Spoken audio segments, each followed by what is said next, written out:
ഇന്നാ ലില്ലാഹി വ ഇന്നാ ഇലൈഹി റാജിഊൻ. അങ്കടിമുഖർ അസീസ് ഉസ്താദ് ഈ ലോകത്തോട് വിട പറഞ്ഞു. അള്ളാഹു താല മഗ്ഫിറത്ത് നൽകട്ടെ, പാരത്രികലോകം അള്ളാഹു സന്തോഷത്തിലായി കൊടുക്കട്ടെ. AP അബ്ദുൽ അസീസ് ഫൈസി അങ്കടിമുഖർ എന്ന പേരിൽ അറിയപ്പെടുന്ന അസീസ് ഉസ്താദ് വലിയൊരു ആത്മീയ നേതൃത്വമായിരുന്നു.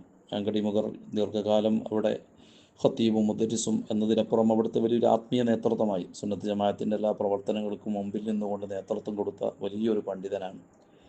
പരിസരത്തുള്ള എത്രയോ മഹല്ലുകളിൽ അസീസ് ഉസ്താദാണ് അവിടുത്തെ അവസാന വാക്ക്.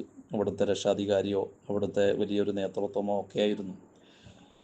ഇസ്മായിൽ മുസ്ലിയാർ അദ്ദേഹത്തിൻ്റെ മകനാണ് എന്ന് പറഞ്ഞാൽ പഴയ ഖാദിയാണ് മഹാനവറുകൾ. അതുകൊണ്ട് തന്നെ അസീസ് ഉസ്താദിനെയും അങ്കടിമുഖർ ഖാദി എന്ന പേരിൽ തന്നെയാണ് എല്ലാവരും വിളിച്ചിരുന്നതും ആ രൂപത്തിൽ തന്നെയാണ് അറിയപ്പെട്ടിരുന്നതും.